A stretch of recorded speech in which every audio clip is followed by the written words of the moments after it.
Hello everyone, welcome to my channel Sonali and October girl. ভিডিওটা শেষ অবধি দেখার অনুরোধ নিয়ে আজকের ব্লগটা এখান থেকে শুরু করছি। বাজে এখন বিকেল 5টা, আর চা করতে এসে দেখলাম অনেক ছেলেরা চেঁচামেচি করছে। তো কি হলো, হঠাৎ করে জানলা দিয়ে দেখি যে ওরা ছাদে উঠে ঘুড়ি ওড়াচ্ছে, ভোকারটা ভোকারটা বলে খুব চেঁচামেচি করছে। আর তার সাথে সাথে আকাশটা জাস্ট দেখো, পুজো আসছে তার আমেজটা আকাশের মাধ্যমে পুরো বোঝা যাচ্ছে। আর এখন আমি বসিয়েছি আমার আর মায়ের জন্য চা, আর তার সাথে রাতের রান্নাটাও করে নেব। রুটিটা কিনে নিয়ে আসবো, আর এখানে আমি চিকেনটা করে নিচ্ছি। আগামীকাল শনিবার, পাবলোদের স্কুলে তো 1 ঘন্টা ক্লাস হয়, আর কালকে মা রাসবিহারিও চলে যাবে। আর পাবলোর জন্মদিন রিসেন্টলি গেল, তার সাথে সাথে পাবলোর 2 বন্ধুর জন্মদিনও গেল।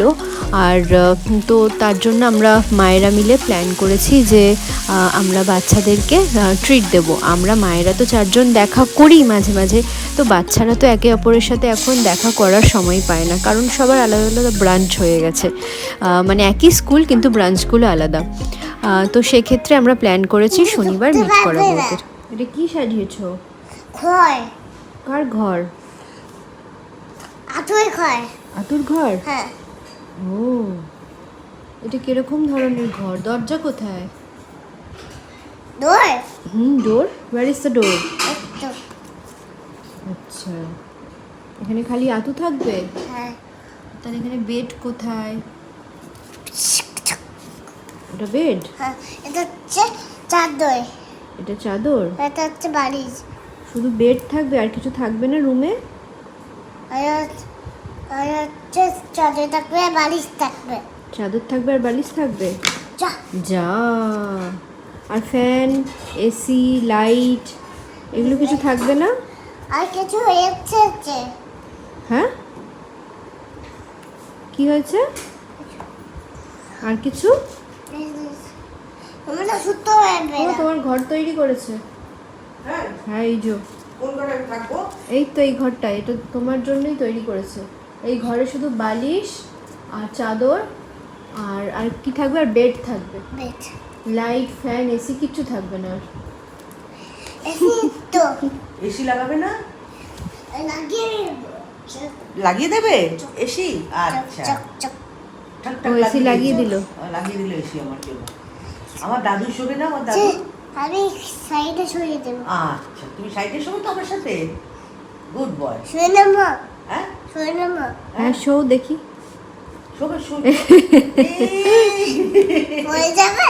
না না, নতুন ঘরে শুয়ে পড়বে তুমি। পড়বে কেন? দেওয়ালগুলোতে ভালো করে সিমেন্ট দিয়ে দিয়েছো? সিমেন্ট বালি ভালো করে দিয়েছো না? ব্যাস, অন্য খেয়ালে চলে গেল।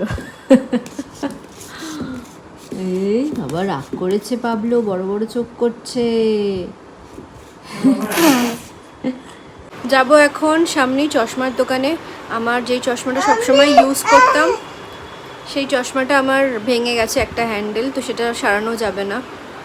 আর যেটা সবসময় ভালো চশমাটাই সবসময় পরে থাকি, তো নতুন একটা চশমা দেখি কীরকম কি পছন্দ হয় না হয়। চলো, তো এখন বেরিয়ে পড়েছি আমার চশমাটা তৈরি করতে।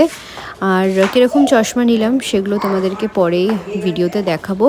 আর এখন আমি যাই, গিয়ে কোন চশমাটা পছন্দ করব সেটা দেখি। এটা পরের দিন সকালবেলার ভিডিও। মা রাসবিহারি চলে গেছে, আর আমি আর অঞ্জনা হালকা করে এখানে একটু ব্রেকফাস্ট করে নিচ্ছি। বাটার টোস্ট আর চা নিয়ে নিয়েছি। আসলে 1 ঘন্টা টাইম স্পেন্ড করতে হবে, তো তার জন্য ভাবলাম শুধু তো চা নেওয়া যায় না, তার সাথে একটু টাও দরকার হয়। তো 1 ঘন্টার ক্লাস হয়ে গেছে, অ্যাক্টিভিটি ক্লাস ছিল। আমরা জামা কাপড় ব্যাগে করেই নিয়ে এসেছিলাম, দিয়ে অ্যাক্রোপলিসে এসে ওদেরকে চেঞ্জ করে নিয়েছি। আর এই যে পাবলোর বন্ধু শিবাইদীপ, ওরা বসেছে এখন, আর বাকি বন্ধুরা আসছে অন দি ওয়ে। আমরা প্ল্যান করছিলাম যদি বাচ্চাদেরকে সিম্বাই নিয়ে যাওয়া যায়। তো এই দেখো, আমাদের সব বন্ধুরা চলে এসছে তাদের বাচ্চাদের নিয়ে। এবার একে অপরকে গিফট আদান প্রদান হচ্ছে। আর যেহেতু ওই যে সবার গিফটই মোটামুটি সবাইকে দেওয়া হয়ে গেছিলো, একমাত্র সৌমি বলে যে বন্ধুটা আছে, ওই যে ডান দিকে বসে আছে, ওরই গিফটটা পেন্ডিং ছিল, আর ওর মেয়েকেই দেওয়ার গিফটটা পেন্ডিং ছিল আর কি আমাদের। তো সবাইকে গিফট দেওয়া হয়ে গেছে। আর এই দেখো, ওর মেয়ে এখানে বসে আছে KFC থেকে। আজকে না বাচ্চাদের সব ফেভারিট জিনিসগুলো অর্ডার করা করা হয়েছে। 4 জন বাচ্চাকে জিজ্ঞেস করা হয়েছে তারা কে কী পছন্দ করে। আর এখানে দেখো ওয়াও চায়নায় এই খাবারের প্লেটটা এমন সুন্দরভাবে সাজানো, এটা কিন্তু আর্টিফিশিয়াল। তো এইটা দেখো পিৎজা, এটা ভেজ পিৎজা নেওয়া হয়েছে, কর্ন ভেজ পিৎজা। এটা হচ্ছে শুভশ্রীর মেয়ের পছন্দ, মানে স্নেহাংশী। আর ওখানে KFC নেওয়া হয়েছে পছন্দ, ওটা হচ্ছে শিবাইদীপের পছন্দ, কারণ ওর ফ্রেঞ্চ ফ্রাইজ খুব ভালো লাগে। আর নুডলস এখানে পছন্দ হচ্ছে আমার ছেলের, আর ওখানে মোমো পছন্দ হচ্ছে আশমির। তো এই যে দেখো 4 জন বাচ্চার 4টে ফেভারিট ডিশ নেওয়া হয়েছে। আর তার সাথে সাথে আমরা মায়েরাও একটু ভাগ বসিয়েছি, কারণ বাচ্চারা তো একা পুরোটা অতটা খেতে পারবে না। আর সবাই আমরা মিলেমিশে শেয়ার করে খেয়েছি। আর এখানে পাবলো দেখো চামচ ছেড়ে ও হাত দিয়েই খাচ্ছে, এত নুডলস পছন্দ। তো বেসিক্যালি আমরা মায়েরা অনেক দিন ধরেই প্ল্যান করব ভাবছিলাম। আমরা মায়েরা তো প্রায় দেখা করি মাঝে মাঝে, কিন্তু বাচ্চাদের তো দেখাই করা যায় না, কারণ ওদের ছুটিই হয় 1:30টার সময়, তারপর ঘুম পেয়ে যায়, বাড়ি এসে খেতে না খেতেই ঘুমিয়ে পড়ে।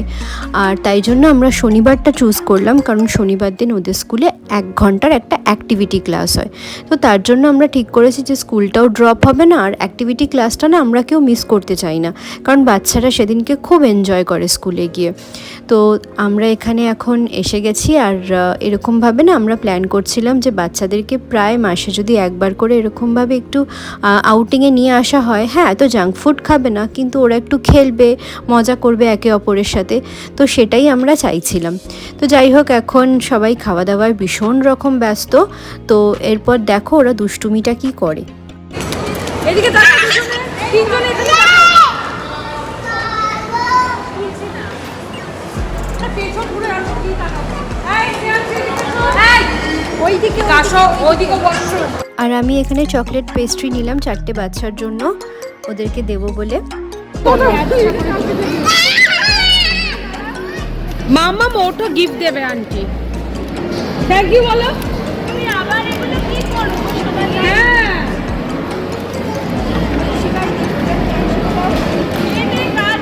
মামা থ্যাংক ইউ বলো, থ্যাংক ইউ বলো।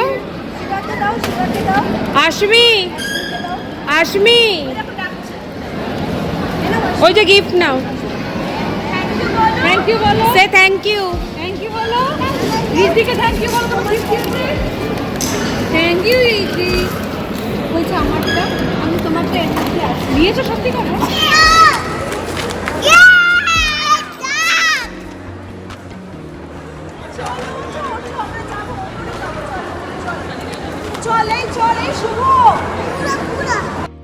খাওয়া দাওয়া, গল্প আড্ডা সমস্ত কিছু নিয়ে কখন যে এতটা সময় চলে গেল নিজেরাই বুঝতে পারিনি। প্রায় এখন 2:30-3টে বাজতে চললো, অনেকটাই বেলা হয়ে গেছে। সেই এসছিলাম 12টার সময়। আর এরপর বাচ্চাদেরও একটা ঘুমের টাইম থাকে, আর তো তার জন্য ওদেরকে ওপরে আনলাম। এই জায়গাটা একটু নিরিবিলি, তাছাড়া ব্যাকগ্রাউন্ডটাও খুব ভালো আর লাইটটাও খুব ভালো। তো ভাবলাম ওদেরকে এখানে একটু দাঁড়িয়ে ফটোশ্যুট করে নিই আর কি। আর দেখো এক একটা পাকা, মানে কীরকম, জাস্ট বলেছি ওদেরকে যে ফটো তুলবো আর সবাই পোজ দিচ্ছে দেখো। তারপর ওদেরকে বলা হয়েছিল যে একটু অন্যরকম কিছু পোজ দাও, তো দেখো ওদের পাকামিগুলো দেখো। এরপর ওরা পোজ চেঞ্জ করলো দেখো। নিচে নামার সময় হঠাৎ করে এই গাড়ি চড়বো বলে হঠাৎ একটা অদ্ভুত বায়না করে বসলো। সচরাচর পাবলো কিন্তু কোনো কিছুরই সেরকম এখনও অবধি টাচুট কোনো কিছু নিয়ে বায়না করে না। তবে গাড়িটা চড়তে দিলাম এই কারণেই, কিছুদিন আগে যখন আমরা দার্জিলিং গেছিলাম বা লেকমাল গেছিলাম, তখন ওকেই আমরা অফার করেছিলাম এই গাড়িগুলো চড়ার জন্য। তখন কিন্তু পাবলো রীতিমতো ভয় আটকে উঠে চড়বো না করে খুব কান্নাকাটি লাগিয়েছিল।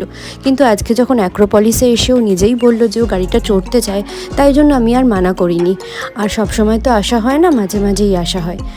আর এই নিয়ে ভিডিওটাও এখানে আমি এন্ড করছি। আজকের ব্লগটা ভালো লাগলে অবশ্যই লাইক, কমেন্ট, শেয়ার করবে, আর আমার চ্যানেলটাকে সাবস্ক্রাইব করে দিও প্লিজ প্লিজ প্লিজ। টাটা।